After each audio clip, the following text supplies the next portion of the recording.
My name is Garrett, and this took place when I was a sophomore in college. When I didn't get a dorm after freshman year, I scrambled for off-campus housing. Long story short, I ended up in a co-op, part of a 3-house community that was sort of near campus, but not really. It wasn't ideal, but it was cheap, and I didn't have many options. Plus, I had a bike, so I didn't really mind the extra travel time. Most of the residents were young students like me, but there were a few exceptions. There were a handful of alumni, 1 or 2 TAs, and a few older people getting their degrees later on in life. But the person who immediately stood out to me was an older woman who lived in one of the other houses. From what I could tell, she was maybe in her late 50s, even though she looked a little older than that. She had graying hair and walked with a sort of limp, like she had some kind of back injury. She was really quiet and mostly kept to herself, and she always had this blank expression on her face. I assumed she had some kind of connection to the university, maybe faculty, or maybe an alumni, but no one explained and I didn't ask.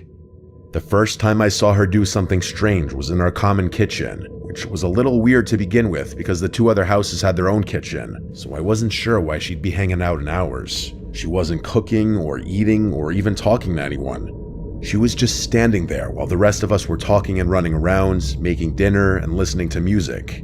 She didn't try and join in, she just watched us blankly. I caught eyes with her a few times, and part of me got the feeling that she was watching me specifically, even though I knew that was unlikely. No one acknowledged her, which I thought was a little weird too. Maybe they knew something I didn't. Later that week, I was doing some homework in my room when I saw her again. I glanced out my bedroom window, and there she was, staring up at me. As if that wasn't strange enough by itself, she wasn't even on the sidewalk, but rather in the middle of the street. It was getting late, and it was decently cold too, so she must have been freezing out there. I couldn't tell if she was looking into my window or just in the general direction of the house, but I felt like she was staring at me specifically. I don't know why I did it, but I waved at her, trying to be friendly. The moment I did, I instantly regretted it.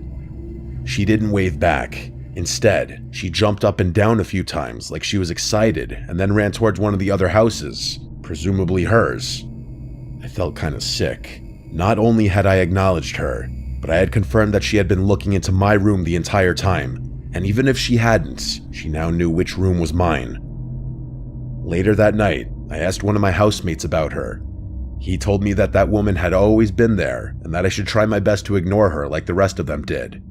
I inquired further about her, but the guy genuinely didn't know anything and said he was just repeating what someone had told him when he moved in. It didn't sit right with me, so I asked around until I got some semblance of an answer. One of the seniors in the specific house she lived in told me that she was associated with the university and was a little kooky, but that she didn't have a history of violence or getting physical. I asked him why no one found that as strange as I did, and he told me that they really couldn't control who lived there, as that decision was up to the property manager. I wasn't fully satisfied with that answer, but there was nothing I could do, so I tried to just block her out of my mind.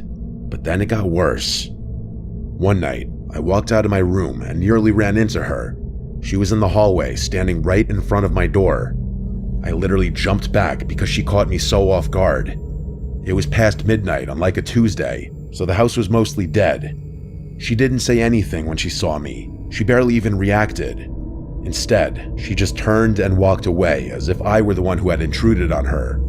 I'm not going to go into every little detail, but there were several more occurrences like that one where I caught her either snooping somewhere where she had no business being or doing something she had no business doing. At some point, I lost my room key. All 3 houses had once been part of the same hotel, so all the rooms had personal locks and keys.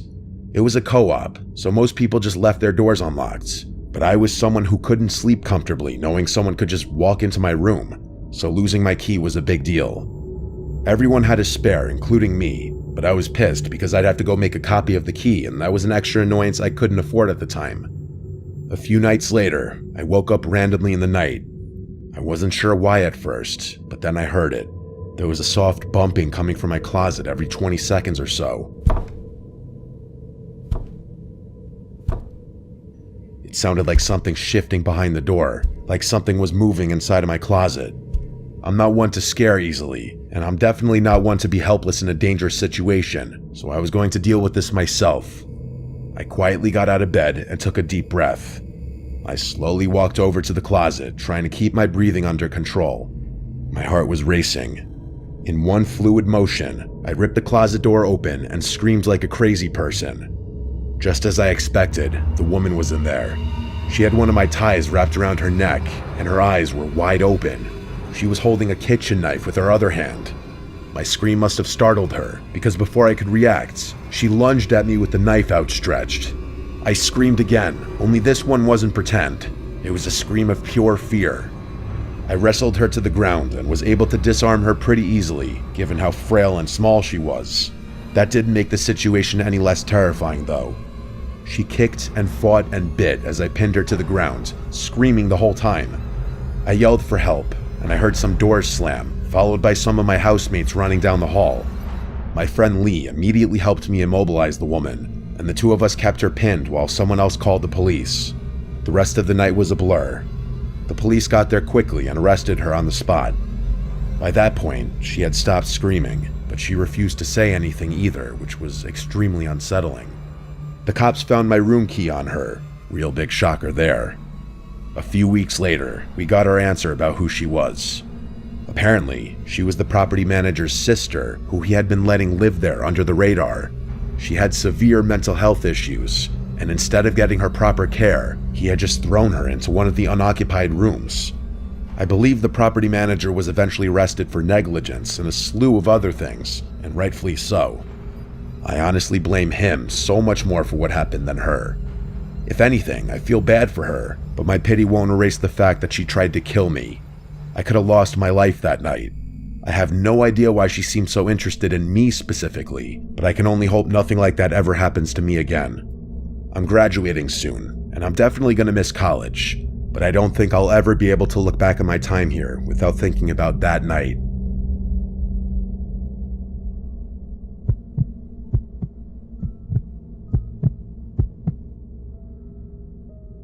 This isn't really my story, but I essentially watched the whole thing happen, so I'm telling it anyway.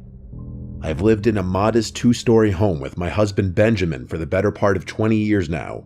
All of our kids are out living their own lives, and I couldn't be prouder. What I'm about to tell you happened last year. Someone had just moved into the house across the street, which was really nice because I was getting sick of looking out at a vacant house all the time. I'm retired, so I spend a lot of time on my front porch, knitting, reading, enjoying the weather with my husband, you name it. I also listen to a lot of true crime podcasts out there, and sometimes I'll just play music. The person who moved into the house across the street was a young guy, maybe mid-20s.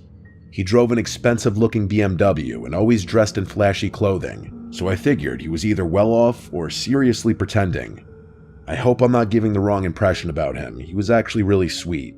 He introduced himself to us after a few days. His name was Quinn, and he was a few years out of college, like I had guessed. He was a really bright guy and got along really well with Benjamin. They laughed and talked about sports, and Benjamin even dropped a few of his own college stories that I hadn't heard in a long time. Quinn said he worked in the entertainment industry, and that he did freelance work for some internet personality person, whatever that means. It kind of went over my head, but it must have been lucrative. He looked pretty wealthy, like I said. He talked about stocks with Benjamin and told us about some of the investments he was making. All in all, he seems like a nice guy. Things were normal for a few months. Like I said, I spent a lot of time on my porch, so Quinn would often wave to me when leaving his house, and I always waved back. I can't remember exactly when, but I started noticing the same girl going over to Quinn's house every so often. She drove a little white convertible and she was pretty, young, blonde, the type of girl you'd expect a guy like him to date. To be frank, she dressed a bit scandalously, which I didn't fully appreciate. I figured she was his girlfriend, maybe checking on the house while he was out. She had her own house key, so it made sense. It became a regular thing. Once, maybe twice a week, I'd see that car roll up while Quinn was gone. She'd go inside, stay for a while, then leave.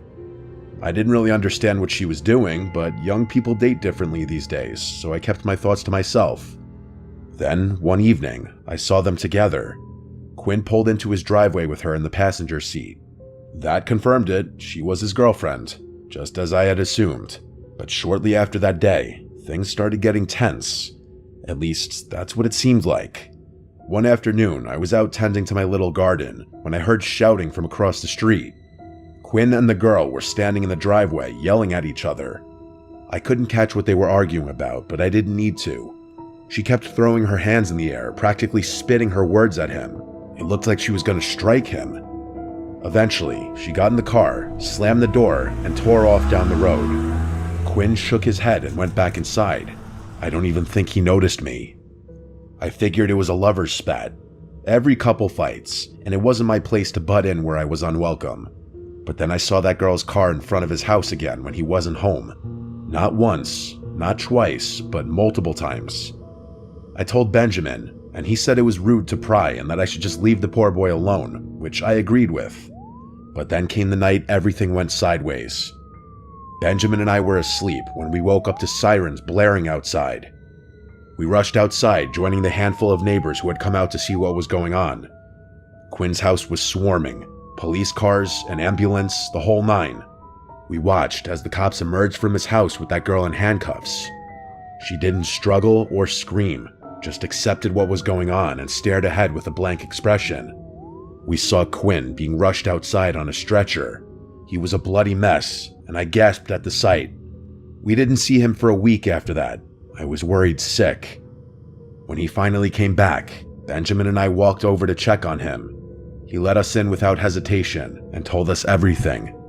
Apparently, that girl, her name was Ellie, had confessed to everything, making things easy for the police. For starters, she wasn't supposed to have his house key. She had stolen his spare and made a copy without him knowing. According to him, she started asking him for things. Fancy dinners, jewelry, expensive trips. When he hesitated, she got possessive and angry, which was when things started going downhill in their relationship.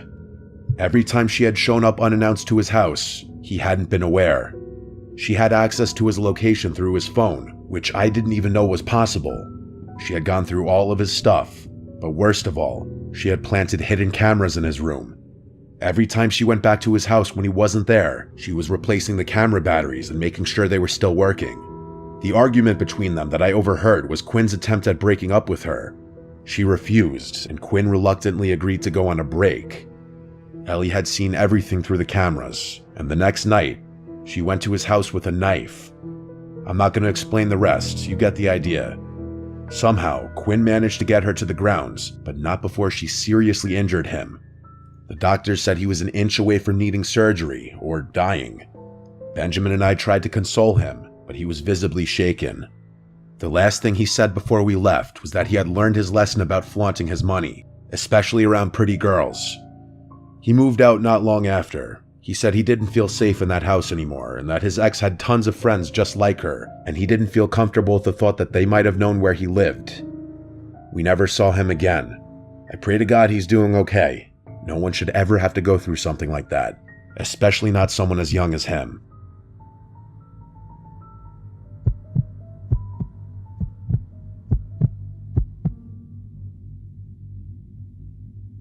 When I moved into my new place, I was just looking for a fresh start. I won't get into the details, but let's just say I had a bad situation with an ex that made staying in my old city impossible. I ran into some money early in life and made some bad decisions about the kind of women I surrounded myself with. Lesson learned. The neighborhood I moved to is really nice. Low crime, quiet, mostly families. The houses here are really spaced out, which was partially what drew me there. But for some reason, the property next to mine is much closer in proximity than most of the other properties are to each other. And by the way, that house next door is huge. When I first saw it, I thought I could easily fit a family of 10. That's honestly what I assumed at first, that a big family lived there, grandparents and everything. But I could not have been more wrong. Even though I try to be low-key, I wasn't going to be a rude neighbor. I took it upon myself to introduce myself to everyone in the neighborhood. For whatever reason, I decided to introduce myself to my next-door neighbors last. I couldn't tell you why. Everyone else I met seemed really sweet and genuine. I'd say 90% of them were parents of young children. And yes, they were all slightly intimidating, purely based on how successful they seemed to be. I wasn't too sure how a younger guy like myself would easily blend into a community like that, but that was more of a personal concern. When I got around to meeting my next door neighbor, my social battery was mostly drained from having spent the day making small talk with strangers. I knew if I just went back home, I was never going to be as motivated to meet them, so I just sucked it up and walked up their driveway. I had gotten accustomed to being greeted by someone middle-aged, so when a young-looking dude in a mullet opened the door, I was a little taken aback. Hell, he looked even younger than me, which was definitely a shock. I recovered quickly and went ahead with my new-to-the-neighborhood spiel. As I went on, he flashed me this massive smile and actually cut me off before I could even finish talking. He said something along the lines of, "Oh wow, someone who was born in my decade, what a nice surprise." I laughed and told him the same thing, venting to him about how out of place I felt as a single guy in his late 20s amongst so many families with kids. He told me not to worry about that, and that most of the people who lived here kept to themselves, which was kind of a relief for me. He introduced himself as Damon, and told me I should come by for a drink sometime. I shrugged my shoulders and said, hell, why not right now? To which I expected him to laugh and invite me in. Instead, though, he looked over his shoulder like he was scanning his living room, and then he turned back to me, saying he wished he could, but he was busy working. I asked him what he did for work, because it just seemed like a normal follow-up question to what he said, and he dropped his smile a bit. After a weird stare, he laughed and just said, finance, but didn't elaborate any more than that, which I thought was a bit strange. I told him fair enough, and asked if he had any roommates. To my surprise, he told me he lived there alone, which was absolutely insane to me given how big the house was. We chit-chatted for a few more minutes, and he gave me his number before going back inside. I was excited that someone my age lived here, especially because he seemed like a really chill guy, but I couldn't get over how odd it was for someone like that to live all alone. And yeah, I know I was essentially doing the same thing, but you have to keep in mind my house wasn't even half the size of his. Anyway, I went back home and got on with my life. That was about 6 months ago. For a few weeks after that, nothing eventful really happened. I texted Damon a few days after he gave me his number to try and set something up, but he'd always complain about how busy he was and how sorry he was that we couldn't hang out. Eventually, I gave up with him. Not in a hostile way, just in a you do you kind of way. I'm definitely not the type of person to bend over backwards for someone who seems disinterested. I never saw anyone coming or going from Damon's place. No visitors, no parties, no girls, nothing. He never even got takeout delivered, which was strange to me because his car was always in the driveway. I genuinely didn't know what he ate because I literally never saw him leave the house. The guy lived like a ghost. I work from home, and the office in my house is on the 3rd floor, which overlooks Damon's property, if you're wondering how I knew so much about his living habits. I know it sounds obsessive and a little creepy, but his house was also just a glance away from my monitor, so I couldn't help but look over from time to time. One night, it was a Wednesday night, I remember that distinctly, I woke up around 2 a.m. to the sound of loud music. I sleep with my windows open, so that's probably how I woke up so easily. At first, I thought I was imagining it, or it was part of a really vivid dream I was having, but I was wrong. I got out of bed and peeked out my window, and there they were, 7 or so cars lined up in Damon's driveway. There was no mistaking it, he was having a party. Now, don't get me wrong, I'm not the type to complain about some noise. I've been to my fair share of house parties, but it was the middle of the week, and the volume was insane. I figured I'd just go over, knock, and ask him to turn it down. I threw on a hoodie and walked over. It was a full-blown party, that much was clear from outside. I knocked on the door, but no one answered. I pulled out my phone to text Damon, but I decided against it, knowing he'd probably ignore me and give me some BS excuse the following morning. I knocked on the door again, harder this time. Still nothing. I reached for the handle, half expecting it to be locked, but to my surprise, the door swung open. Inside, the first thing I saw was a pile of shoes in the foyer, at least 10 pairs. But there was something off. There was literally no one in there. I moved further in, expecting to see people in the living room, maybe the kitchen, but it was completely empty. There weren't even any drinks left out.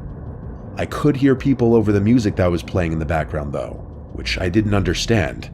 But then I really listened to it, and everything hit me all at once. It wasn't even music, really. It was a recording, a literal recording of people laughing, yelling, clinking glasses. The whole party was fake, all of it. But that didn't make sense to me. It still didn't explain the shoes or the cars. There were people in that house, that much was certain. I should have turned around right then, but I needed to know what was going on. I moved discreetly around the house until I saw a door that was slightly ajar. I gently pushed it open and it led down to the basement. I'm not sure how I knew, but something told me what I was looking for was downstairs. It was dark down those stairs, with the exception of a very faint light coming from somewhere I couldn't see. There was no reason to go down there, I knew that, but I did it anyway. I got to the bottom of the stairs and looked around. The light was coming from another door somewhere deeper in the basement. I crept towards it, and as I got closer, I started to pick up on another noise I hadn't been able to hear earlier over the music. It sounded almost mechanical. It was this heavy, rhythmic grinding, like heavy machinery or a buzzsaw or something. I got a little closer, close enough to see through the crack. There were 3 people standing in there, looking across the room at something that was out of view. They were all older-looking guys, significantly older than Damon. They were wearing heavy-duty work clothes and had on these protective goggles and thick rubber gloves. I also realized they were wearing what looked like work boots, even though I had seen all those other shoes upstairs. Under different circumstances, I would have assumed that they were construction workers. I really wanted to see what they were looking at, but it was too far out of view. After a few seconds of me just standing there, I started to pick up on this awful bleach smell, or some kind of cleaning solution. That's what did it for me. I started to feel this awful pit in my stomach, like my life was in danger. I can't explain it. I turned to leave, trying to be as quiet as possible. As I was finding my way back to the stairs, the light from behind me suddenly dimmed, like someone had shut the door behind me. I didn't actually hear the door over the music, but I felt it. I sprinted up the stairs as fast as I could. I ran through the house and burst out the front door. I didn't run directly to my house. I jumped my own fence and made it to the backyard. I slipped in through my side door, locking it behind me. My chest was pounding, but under no circumstances could I let Damon or any of those other guys know it was me who had been snooping around. I gathered myself and went up to my office, making sure all the lights up there were off. I crouched down below the window and peeked over at Damon's house. There was no one there. But then, a few minutes later, the front door flew open and like 8 guys poured out, scanning the yard, the driveway, the street, but Damon wasn't with them. I could tell because everyone looked older, like those first guys I had seen. A few of them looked like they were arguing about something, but I couldn't make out what they were saying. One of the men actually shoved one of the other ones, and I thought they were about to start fighting in the street, but they didn't. Eventually, they all went back inside, and the music stopped soon after that. I stood at the window, trying to make sense of what had just happened. I thought about calling the cops, but what would I even say? The music wasn't playing anymore, and there was no real crime I could actually report. The thing I couldn't understand was how none of my other neighbors had a problem with the loud music, especially since most of them had children. I figured if they hadn't been able to hear it and I called the police, Damon would know it was me. And the shoes, I had no idea what that was about either. The people I had seen were all wearing boots. So did they bring extra pairs of shoes just to leave in the foyer? I had too many questions and I didn't know what to do, so I just went to bed. The next morning, I woke up and looked out my bedroom window. Every single car was gone, including Damon's. I went upstairs to try and get some work done, but I couldn't concentrate and found myself looking over at Damon's house every 5 seconds. After a few hours of his car not being there, I decided to go for a walk, partly to clear my head, but mostly to take some low-key glances through his windows. Nothing, though. Days passed and Damon still didn't return, or his car didn't at least. I was baffled with every passing day. I still couldn't figure out how my other neighbors had been able to sleep through all the noises that night, so I just straight up asked them. I went to a few houses and asked them if they had heard the party he had a few nights ago. No one knew what I was talking about, even after I told them which house it was coming from and how late it was. I thought I was going crazy. That was a few months ago now. The crazy thing is Damon still hasn't returned, and it's clear no one is maintaining his house, as the grass is starting to get really long, and there's an untouched pile of packages leaning against his front door. I don't know what to make of this. It could be nothing, but I feel like no one would go to such lengths to disguise what they were doing with a fake party, unless it was something illegal. But would people going to such lengths really forget something as important as locking the front door? Maybe that's what those guys had been arguing about. I really have no idea, and the fact that none of my other neighbors seemed bothered by it makes me think I'm involved in some huge conspiracy or something. I know I'm just being paranoid, but I just have so many unanswered questions. When Damon returns, if he ever does, I'm debating whether or not I should just go and straight up ask him.